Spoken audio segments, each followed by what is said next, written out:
So my first statement to you about how to get press as a company, as a nonprofit, as a startup, is to do great work.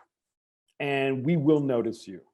That's sometimes easier said than done, doing great work, but I think all of you know when you've reached a level of success.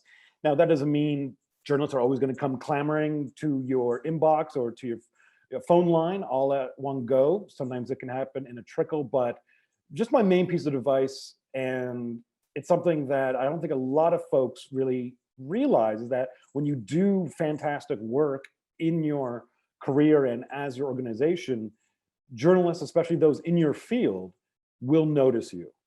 And that's when we will give you a call. But not everyone is at that level. And so this is the talk for those who really want to start to garner press and maybe feel like it's the right time. So my first piece of advice is gauge whether it is the right time to reach out to press. What makes your company story important to media to cover now, as opposed to 6 months ago, 3 years ago, or maybe 2 or 3 years from now? You can't really just tell a journalist, oh, we're really doing something unique and different and special, and there's really no one like us right now. That might be important to include, but the more timely of a news peg, as we call it, that you give to the pitch to the journalist in an email, in a conversation, that's going to perk our ears way more than you've just maybe been doing great things for the past bit. So when you reach out to us, as opposed to us reach out to you, that's when you got to prove to us why our publication, which is only has limited space, will want to write about you, or as a freelance journalist with my limited amount of time, why I should pitch your company as an idea to my editor. Here's an example of that, of maybe something timely that happened to a company, then they reached out to me. I was contacted by a Ryerson University colleague of mine. That's where I went to journalism school here in Toronto.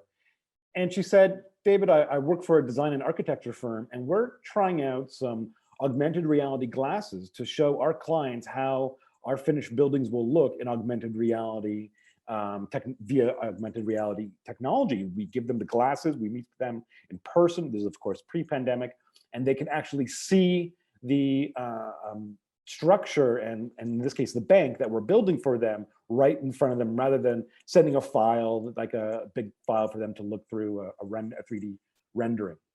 And that got my ears perked, because she knew, this former Ryerson colleague of mine, that I was interested in technology as a journalist. She understood my beat. And so I got the invite to check out these augmented reality glasses from this architectural firm, and was really blown away. Pitched the idea to Vice, and Vice ran with it. And that's how that company was able to get some ink in Vice, one of my clients. So figure out, which she did pretty early on too, what's timely, but also you want to answer a few of these questions too when you think it's maybe now the right time to pitch to press. What's your mission statement as a company? That's on your website. That could be great. If it's stale or old, you might have to revise it for the press release or the pitch. What is also the character personality of your brand? Can we get a sense of that through your communication to us? Are you a fun, kind of playful brand? Are you super serious and more traditional and like a legacy kind of brand? Are you edgy in some way, or are you a bit more kind of staid in a way? Yeah, are you part of a larger company, or are you very nimble and lean as a small team, as a startup? What do you offer that other startups don't? Just plainly, what's your differentiating factor here? Why should we write about your AI company, for instance, rather than AI company across the street? What are your major accomplishments? What have, not just revenue, profit, and those kind of financial accomplishments, but have you won some kind of award? Have you secured contracts or partnerships that other firms perhaps have not in your space? And also you want to answer, doesn't only have to be within the actual piece, but you want to answer and have that available. What is your business model and value prop as a company as well? And remember, when you compile these answers for us and for your own kind of internal documents, when you want to pitch to press, we're not experts in your field. So you have to make sure that you make it understandable to the average person, which is the journalist, And that's going to be the public for us. We want to make sure what you say is conveyed very clearly and simply to the public. But you don't want to go so simple that there's no inside baseball thing in there, that there's, nothing that's completely milquetoast. We want to have a bit of, engineering innovation in there, but don't get too in the weeds so much. So it has to be that balance of being clear and simple with what your mission statement and what your innovation is, but not being so granular that we ourselves as journalists scratch our head and think, this is just going to be too complicated for our audience to understand this, let's say, sensor technology, and we're not getting clear explanation. So how are we able to kind of get that from you if we interviewed you? When you pitch to the press, you want to make sure your website is ready. Why? That's going to be the first thing I check out if you pitch to me. Yeah, I might go to your Twitter, I might go to your Facebook or Instagram or LinkedIn, but I'm first going to go to your website. And your website, like an audition for an actor, is going to tell me a lot about you. It's going to say whether, this is a half-baked kind of company, because maybe the website looks a little half-baked itself. If there's really old content on there, like press releases from 2019, and that's the most recent press release, that also tells me something about your company. If there's things missing, like an About Us or a team page or a blog page, that also might tell me there's, the company has to go a few more steps to become a company ready for press. So if you're messaging me about something, as opposed to me scouring your website on a crawl to look for things to write about, you have to make sure that you are ready to be scoured, by a journalist, that we are going to dig into everything. So one thing I really recommend is an explainer video. This is, of course, budget dependent for a lot of startups, but that's sometimes the best way for a journalist and the public to understand what you do. For instance, I just recently finished an article for BBC News on geothermal energy, and a few companies in this space, well, a lot didn't, a few companies had explainer videos about how geothermal energy works. Because the average person, especially those who aren't journalists, who aren't researching this for hours over a few weeks, kind of still can't really wrap their head around how we get heat from underground. But an explainer video that has diagrams and illustrations and maybe is cartoony in a way that is not so serious, that it explains it to me in a really clear way, that's going to do a lot for me as a journalist, and that will help me understand what you do. And make sure you also have a meet the team page or a team page. So many companies, for some reason, bury their personnel for some reason behind really obscure to find links. But we want to know the humans behind your startup. We don't always just care about your products and services, but we want to know the story about your company. And that can sometimes come from your executives or those on your team. Finally, is it easy to contact you? Don't bury that either. If it's going to take me 4 or 5 clicks to find a contact us page, or to find maybe nothing at all and then have to go to LinkedIn to contact your executives, that's going to just frustrate me and just leave a bad taste in my mouth that this company doesn't even have the basics on its website. So always have a contact us portal or page or button that's really easy to find, and not really far down on the bottom right and in 10-point print. Next, before you pitch, do your research. And I really recommend you follow the news outlets and the journalists that you plan on pitching, a year before, a couple of years before even.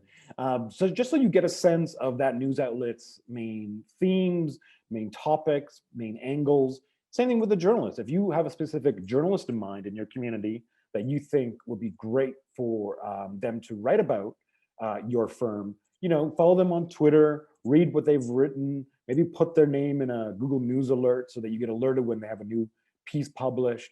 So, that is quite common for those journalists who are very niche, who maybe only cover environmental policy, who only cover housing and community, for instance, like for the Toronto Star.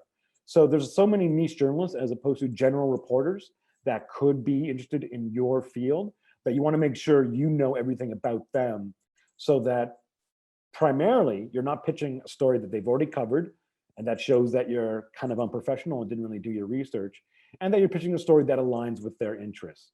If you were running a digital vet care kind of company, you're not going to pitch a municipal politics reporter on that story. It's going to waste your time. It's going to waste their time. And aligned with research is read where your competition is getting ink. You have competitors as a company, unless you're an NGO or nonprofit. And so if you are in a field that is, pretty competitive, do some due diligence to find out where your competitors are getting published, where they're getting coverage. Is it broadcast? Is it blogs? Because if someone is writing about your competitor, there's a good chance they will write about you as well. If you're pitching an outlet, what you want to prove in an email or maybe even a phone call, if you are buddies with a journalist, is why readers should care about your company. What is it about your business that will gift readers with education or insight or surprise or inspiration or wonder? This isn't easy always to answer, and it takes time, to hone your message. But you want to make sure it's not long-winded or so cheerleady that it borders on the fantastical. You can't say that you are the absolute best company to ever do this. Under what authority are you the best or the number one? And unless you've been named the number one employer by Time Magazine, be wary of those superlatives that can really sound hyperbolic. So basically, though, you want to let readers know of this pitch why they should care about your company. And you want to convey the mission of your business, as we mentioned before, in this pitch. By the way, this pitch shouldn't be longer than maybe, I would say, 4 or 5 paragraphs. Anything longer than that, and it's going to be a bit intimidating for the editor to care about your pitch. What's new, different, innovative, especially if you have a new technology, perhaps, that hasn't been introduced before to the market. List accomplishments, growth stats, awards. And when I say growth stats, that's really sometimes great to include, because yeah, you might have a revenue of, let's say, 500 million, but that's not going to impress us if your revenue last year was 700 million. So, you can always just not list exact numbers, but say our user base has increased by 40% year over year. Our profit margin, as opposed to revenue, is always more interesting to me than revenue, has increased by this percentage. And if it's maybe a website and you're dealing with views, always give us uniques as opposed to page views. That's somewhat more telling of your popularity than compared to page views, which can be gamed a bit more than uniques. Also, if relevant in your pitch, include your origin story as a founder, co-founder, president. Like I mentioned with going to that team page or the members of your company portal on your website, I want to know about your personal story. If you have something really interesting about your path to become an entrepreneur or the leader of your company, that could be itself an entire article. But if you followed a kind of traditional path to, let's say, business, you got an MBA, you worked for 2 years on Bay Street, and then you founded a startup, that's not really going to be that interesting to me. That's, hundreds of folks have gone that route. But if you've gone a different route and went down a path that is pretty unique, then that will be worth including in your pitch, or could be the whole basis of your pitch.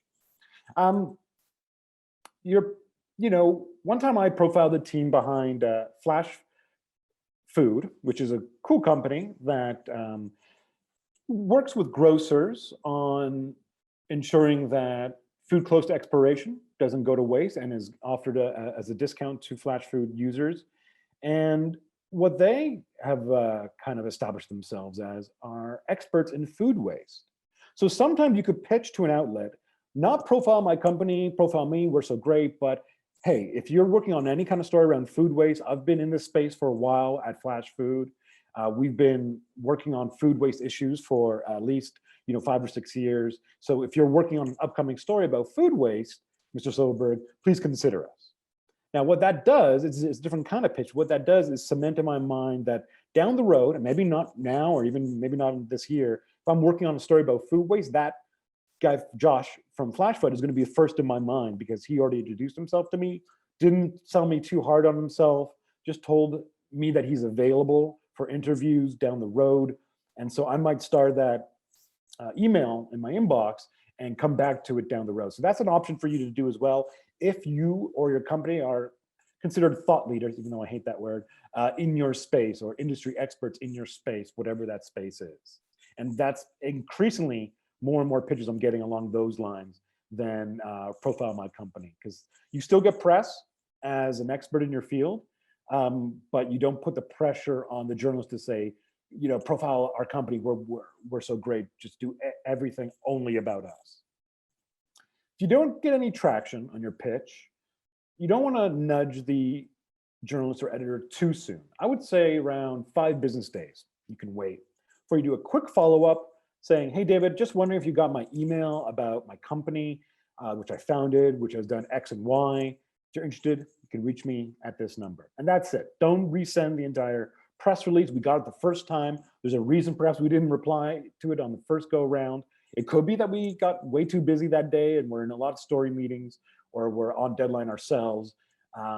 But it could be just also we weren't interested. So if you don't hear anything after that second nudge, don't follow up with a phone call. That's really gauche. LinkedIn, Twitter DMs are the last resort. It's, I've gone the LinkedIn route myself, but only when I can't contact someone. So if you do have their email, it means they are reading your email. You're likely not going to their spam box. So don't feel like you have to keep following up, because that'll be kind of annoying to the journalist and editor. And really leave phone calls to those that you know personally, as opposed to cold calling journalists these days. So how else can you get press attention? A few more ways. Write a report or a study that is objective about your space.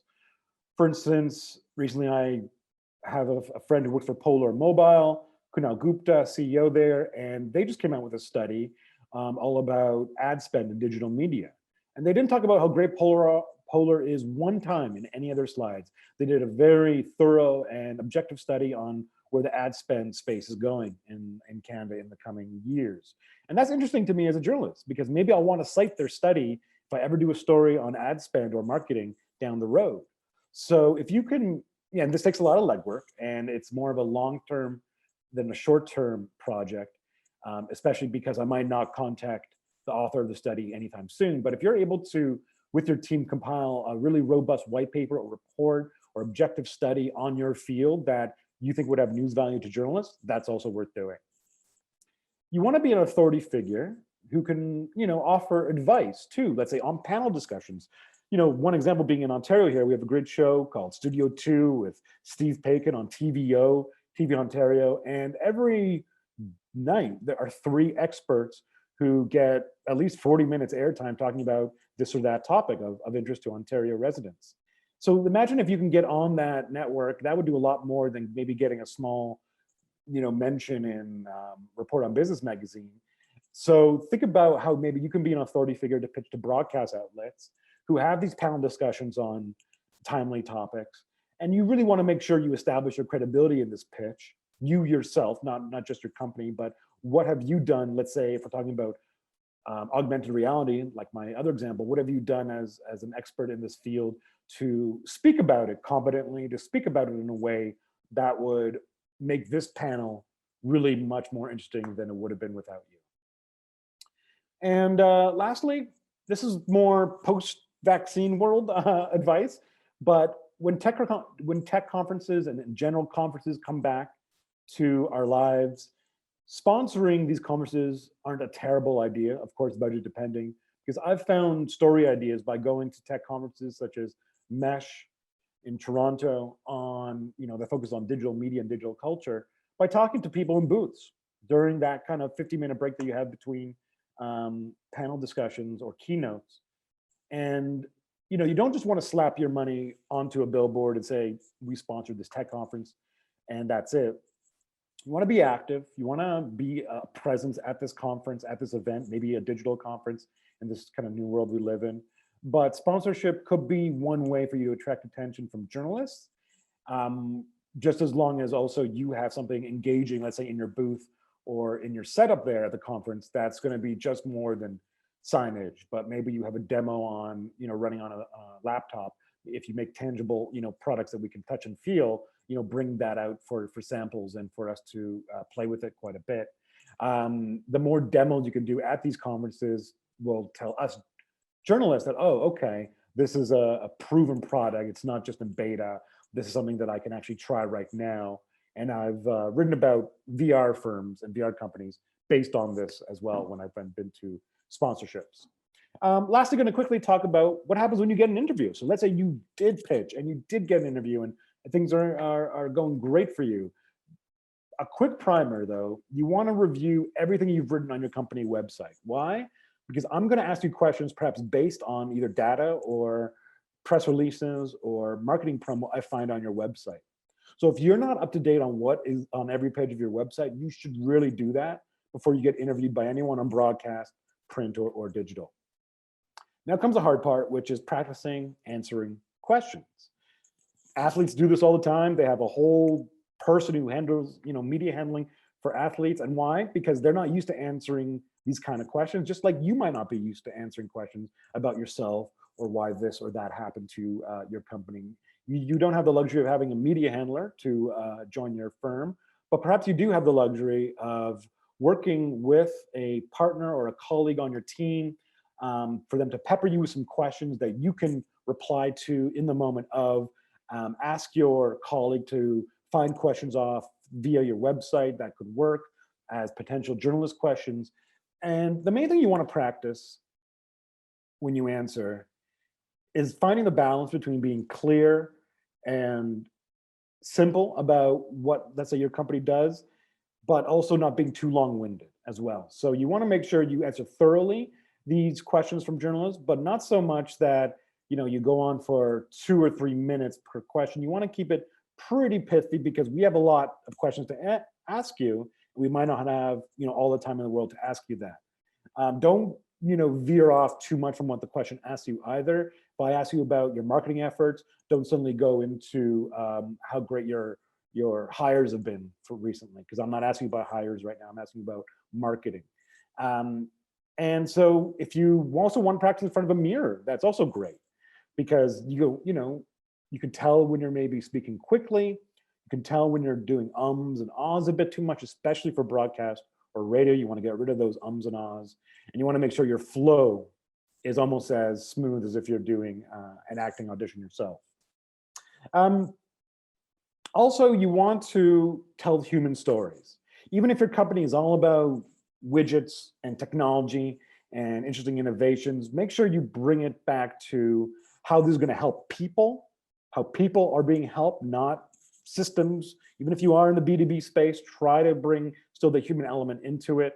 And the more anecdotes and testimonials you can bring into it, because we love to hear stories, examples of you overcoming challenges, of you making sure that your company weathered the storm of, let's say, the pandemic in a way that really tested your resolve. And if things really got hairy and tough, don't skirt over that, because showing drama and story is what journalists like to do.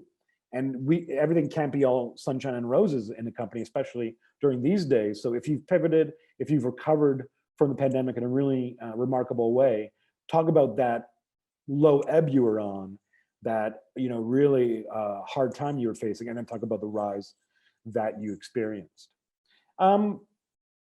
One other mistake that some people make when they're being interviewed is they are evasive for no reason. We're not trying to Watergate you. We journalists are not trying to get some scoop off of you if we're profiling your company, most likely, unless your company has done something to warrant us contacting you. And that's a whole different story about managing emergencies. But some folks won't really talk about their business model too much, or talk about their innovation of their technology. I'm not asking for your IP or anything like that, but try not to be so evasive that we as journalists aren't left with anything to write about. You want to tell us enough that we have 700 words to write about you or your company. So try not to think that we're trying to have a gotcha moment, as some people do think we journalists operate on, and realize that we're coming hopefully from a place of good faith, and that we expect the same from you as well. Doesn't mean you have to tell us every single secret about your company or every single challenge that you've been through, but the more kind of vague answers you give us, the harder it is for me to want to interview again or profile you again, or even recommend your company to another journalist to profile, if you're not giving us really revealing or interesting quotes or answering our questions, point blankly. Lastly, don't ask to see the article before it gets published. A lot of people do this. It's not the policy of any of the clients that I work with that allow this, from BBC News to Washington Post to Toronto Star to Now Magazine, to New Scientist, all these clients that I have don't allow their sources to see the article before it runs, with the main reason being that people want to always change their quotes after they hear it, always want to massage facts to make them sound a bit more impressive, and might not be a big fan of other folks that you interview as well if you are interviewing more than one person. Don't let we as journalists don't want to let the sources drive our coverage. You can ask, though, for your quotes from that story to maybe be reviewed. I've done that, and that's not outside the realm of possibility. So if you do feel nervous or anxious that you are maybe going to be misquoted, or maybe for some reason you didn't trust the journalist during the interview, you can always ask for your quotes, but not for the actual entire article.